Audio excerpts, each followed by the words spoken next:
কেমন হবে ওভেন ছাড়াই যদি আপনারা গ্যাসের চুলায় এরকম বেক চিকেন বানিয়ে নিতে পারেন, যেটা বানানোর পদ্ধতি হবে একদম সহজ আর উপকরণও থাকবে একদম ঘরোয়া।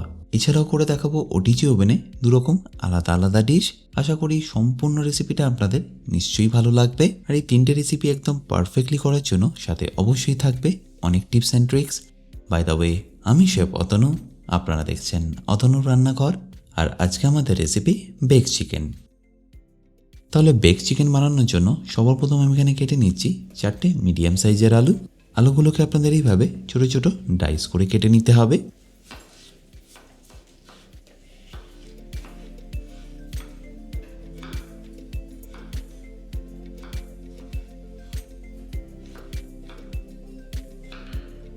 আর আলুগুলো যতক্ষণ কাটছি আমি অবশ্য কিন্তু অলরেডি জল বসিয়ে দিয়েছি এই আলুগুলোকে সেদ্ধ করার জন্য। আর এই সবকটা আলু কাটা হয়ে গেলেই আমি ডাইরেক্টলি দিয়ে দিচ্ছি গরম জলের মধ্যেই।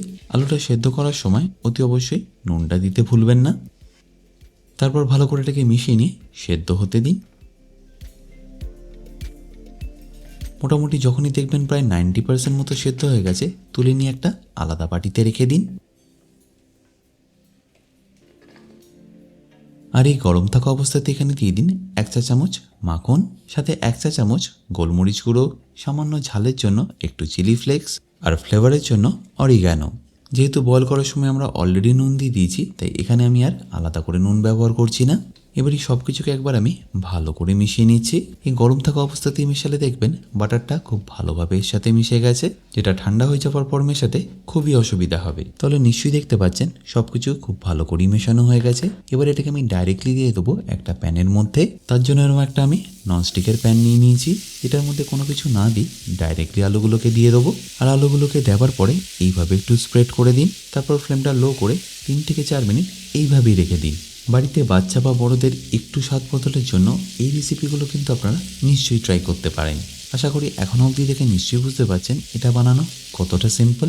আচ্ছা, এবার দেখুন 3 থেকে 4 মিনিট পরে এই আলুগুলোকে আমি পাল্টে দিচ্ছি। আশা করি দেখে নিশ্চয়ই বুঝতে পারছেন আলুর নিচগুলো কিন্তু বেশ অনেকটাই এখন ক্রিস্পি হয়ে গেছে। তাই এটাকে আরও একবার ভালো করে টস করে নিয়ে এইভাবে সাজিয়ে রেখে দেবো।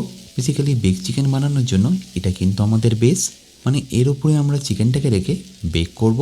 আর তাই এর উপরে যে চিকেনটা দেবো সেটাও দেখে নিন বানানো কতটা সিম্পল। তার জন্য একটা আলাদা পাত্রে আমি নিয়ে নিচ্ছি সামান্য একটু সাদা তেল। আর তেলটা গরম হয়ে গেলেই তাতে দিয়ে দেবো 2 চা চামচ রসুন। ফ্লেমটা মিডিয়াম রেখেই এই রসুনটাকে আপনারা ভালো করে ভেজে নিন। যখনই দেখবেন এরকম হালকা হালকা কালার আসা শুরু করছে, তখনই এর মধ্যে দিয়ে দিন কুচনো পেঁয়াজ। এবার পেঁয়াজটাকে মিডিয়াম ফ্লেমে 3 থেকে 4 মিনিট ভালো করে একটু ভেজে নিতে হবে।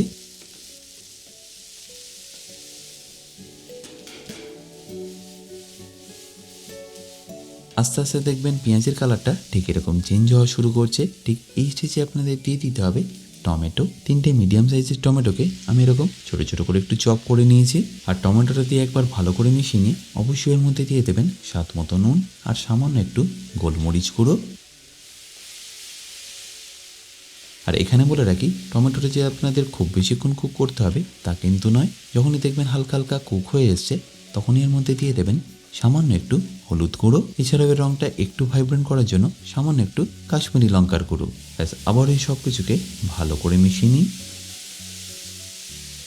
মশলা দিয়ে মেশাতে মেশাতেই দেখবেন টমেটোর যে কাঁচা গন্ধটা থাকে সেটা একদমই চলে যাবে। আর একবার টমেটোর কাঁচা গন্ধটা চলে গেলেই এর মধ্যে দিয়ে দিন ডাইস করা চিকেন। আমি এখানে টোটাল 500 গ্রাম বোনলেস চিকেন ব্যবহার করছি, যেগুলোকে আমি কেটে নিয়েছি এরকম ছোট ছোট কিউব করে। আপনারা চাইলে চিকেনের সাইজটা একটু বড়ও রাখতে পারেন, বাট সেক্ষেত্রে জেনে রাখবেন কুকিং টাইমটা বেশ অনেকটাই বেড়ে যাবে। চিকেনটা দিয়ে ফ্লেমটা মিডিয়াম রেখেই ভালো করে এটাকে একবার মিশিয়ে নিন। আর মেশানো হয়ে গেলে ঢাকা দিয়ে কুক করে নিন 5 থেকে 6 মিনিট।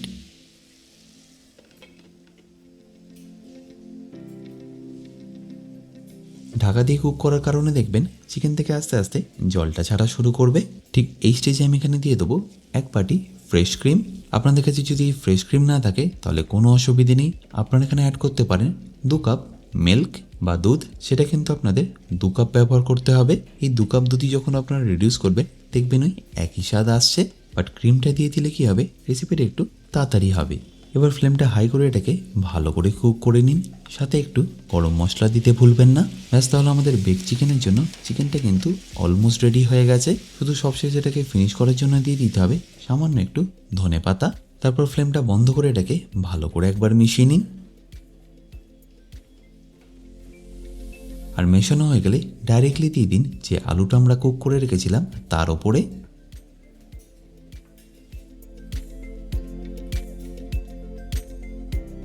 পুরো চিকেনটা দেওয়া হয়ে গেলে একটা চামচের মাধ্যমে এইভাবে একটু স্প্রেড করে দিন, যাতে এটা ইকুয়ালি সব জায়গায় স্প্রেড হয়ে যায়। আর ভালো করে স্প্রেড হয়ে গেলে ফাইনালি এর উপরে ছড়িয়ে দিন মোজারেলা চিজ।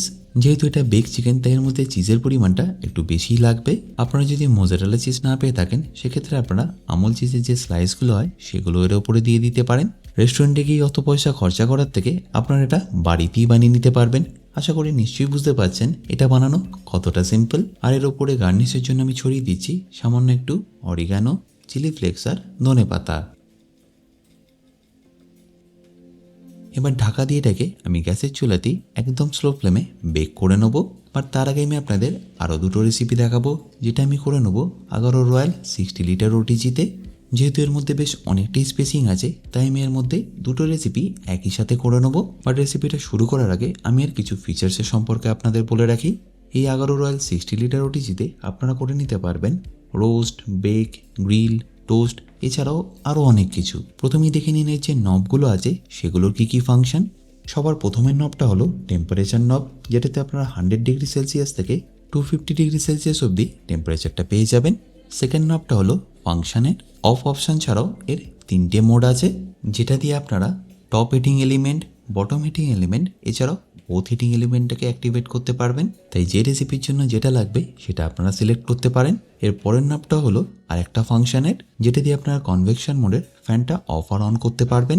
এছাড়াও পেয়ে যাবেন রোটিসারি রড, আর রোটিসারি রডের ফ্যানটা অন অফ করার অপশন, যেটা দিয়ে আপনারা হোল চিকেন রোস্ট, গ্রিল এই সব কিছুই করে নিতে পারবেন। আর সবশেষে আছে টাইমার নব, যেটা দিয়ে আপনারা প্রায় 90 মিনিট অবধি টাইম সেট করতে পারবেন। আর এই 1.5 ঘন্টার পরেও যদি আপনাদের সময় লাগে সেক্ষেত্রে আপনারা এই স্টে অন মোডটা অন করে রাখতে পারেন, সেটা ম্যানুয়ালি বন্ধ না করা অবধি অনই থাকবে। আর এর সাথে আপনারা পেয়ে যাবেন একটা গ্রিল র্যাক, একটা বেকিং ট্রে, আর কয়েকটা স্কিওয়ার আর রোটেসারি রডের অপশন। এছাড়াও এরই সাথে পেয়ে যাবেন একটা হোল্ডার বা হ্যান্ডেল, যেটা দিয়ে আপনারা র্যাকটাকে ভেতরে রাখতে বা বাইরে বের করতে পারবেন। আর সিমিলারলি রোটেসারি রডের জন্য এই হোল্ডার বা হ্যান্ডেলটা আপনারা পেয়ে যাবেন। এবার খুব সহজেই আমি আপনাদের এর মধ্যে দুটো রেসিপি করে দেখাচ্ছি। প্রথম রেসিপিটার নাম হচ্ছে রাতাতলি, যার জন্য আপনাদের একটা বেগুন আর দুটো জুকিনিকে এইভাবে কেটে নিতে হবে। আর ওপাশে এরই সাথে পাওয়া বেকিং ট্রের মধ্যে অ্যাপ্লাই করে দিতে হবে সামান্য একটু তেল। এটার মধ্যে বেল পেপার, টমেটো আর পেঁয়াজটাকে আমরা এইভাবে সাজিয়ে দেবো। আর সাজানো হয়ে গেলে একটু তেল ব্রাশ করে ডাইরেক্টলি দিয়ে দেবো প্রিহিট ওভেনে, যাতে এই সব কিছু একটু কুকড আর চার্ড হয়ে যায়।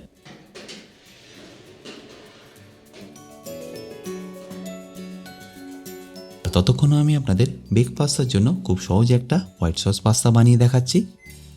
তার জন্য একটা কড়াইতে নিয়ে নিন 30 গ্রাম বাটার, যেটা মেল্ট হয়ে গেলে দিয়ে দিন কুচনো রসুন, যেটাকে আপনাদের 1 থেকে 1.5 মিনিট একটু ভালো করে কুক করে নিতে হবে। আর কুক হয়ে গেলে দিয়ে দিতে হবে ময়দা। এখানে ময়দার মাখনের কোয়ান্টিটিটা 30 গ্রামই থাকবে। এরপর ময়দার কাঁচা গন্ধটা চলে গেলেই দিয়ে দিন এখানে দুধ। আর তারপর গ্যাসের ফ্লেমটা হাই করে এটাকে কুক করতে করতেই দেখবেন কিছুক্ষণের মধ্যে এটা ঘন হয়ে গেছে। সাথে একটু অবশ্যই নুন আর গোলমরিচ গুঁড়ো দিতে ভুলবেন না। আর এই সসটা রেডি হয়ে গেলে দিয়ে দিতে হবে বয়েল করে রাখা ম্যাকারনি পাস্তা, যেটাকে মিশিয়ে নিয়ে দিয়ে দিতে হবে অরিগানো আর চিজ।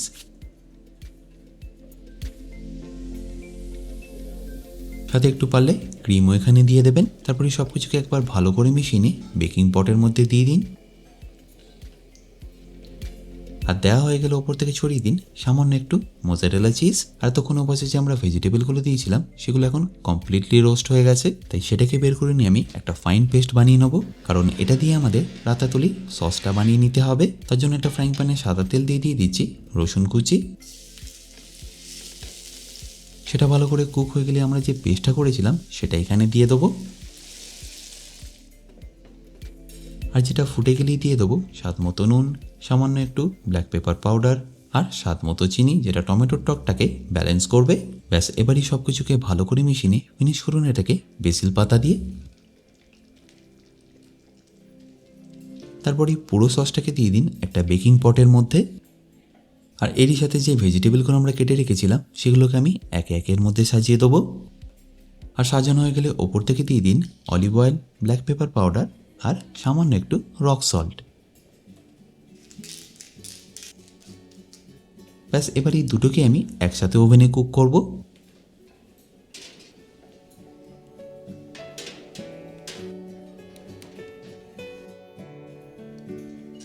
আর পাশে গ্যাসের চুলায় যে চিকেনটা ছিল সেটাকে এবার আমি অন করে দেবো। তাহলে এখন এই তিনটি আমাদের একসাথে কুক হচ্ছে। আর এখানে বলে রাখি, এরকম ছোট ছোট আমি অনেক রেসিপি শিখিয়েছি আমার বেসিক কুকিং কোর্সে, যেটা আপনারা পেয়ে যাবেন আমার নিজস্ব ওয়েবসাইট www.otanurannaghar.com এ। লিঙ্কটা যদিও ডিসক্রিপশানে দেওয়া আছে, তাও কিন্তু যদি কোনো রকম অসুবিধা হয় আমার সাথে এই হেল্পলাইনে যোগাযোগ করতে পারেন। দেখুন, স্লো ফ্লেমে 15 মিনিট রাখাতেই এটা একদম পারফেক্টলি কুক হয়ে গেছে। তাই ঢাকনাটাকে খুলে নিয়ে আমি এটাকে আপনাদের পরিবেশন করে দেখাবো। আশা করি দেখে নিশ্চয়ই বুঝতে পারছেন এটা কতটা লোভনীয়। আর অবশ্য আমাদের এতক্ষণে বেক পাস্তা রাতাতুলিটাও পারফেক্টলি কুক হয়ে গেছে। তাই এবার এই সব কিছুকে আমি আপনাদের পরিবেশন করে দেখাচ্ছি।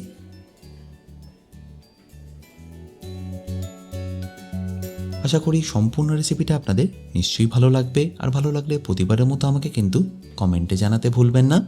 বাই দ্য ওয়ে, আমি শেফ অতনু, আপনারা দেখছিলেন অতনু রান্নাঘর। দেখা হচ্ছে আপনাদের সাথে আর একটা নতুন রেসিপি নিয়ে নেক্সট এপিসোডে। ভালো থাকবেন, সুস্থ থাকবেন।